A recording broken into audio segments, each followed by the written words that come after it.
បាទមកបងប្អូនហូបបាញ់ហយពីព្រឹកទាំងអស់គ្នាជាមួយខ្ញុំនឹងហើយព្រលឹមឡើងនឹងហើយមីញ៉យបាញ់ហយមកប្រអប់ចឹងណានឹងហើយក៏យើងលើកមុខទៅថ្មិញមួយទឹករួចរាល់ហើយបងប្អូននឹងហើយភាសាថ្ងៃចូលឆ្នាំទី3ថ្ងៃបង្ហើយបងប្អូននឹងហើយឥឡូវនេះបងប្អូនហូបបាញ់ហយ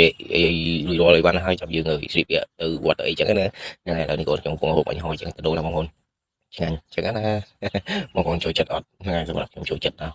ចឹងណាបងប្អូននឹងហើយឥឡូវនេះមកដល់វត្តហើយបងប្អូននឹងហើយរៀបចំហូបបាញ់ហយបាញ់អីរួចរាល់ហើយយើងមកដល់វត្តហើយបងប្អូនវត្តខ្នានៅហាងពាំងអញ្ចឹងណាហ្នឹងហើយឥឡូវយើងបានអុជធូបអីរួចរាល់ហើយយើងបានចេញដំណើរ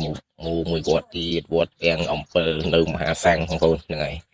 វត្តពាំងអំពិលនៅមហាសាំងនឹងមកដល់គួយពូបានគាត់អង្គុយតែគ្រូនៅអំពិលជាអញ្ចឹងណាគួយលេងវាជាមួយបងប្អូនអញ្ចឹងទៅខ្ញុំនឹងវៃគៀងអងគឺពូមិញគាត់គួយលេងវាអីទៅហ្នឹងហើយអុជធូបអីរួចរាល់ហើយបងប្អូនហ្នឹងហើយ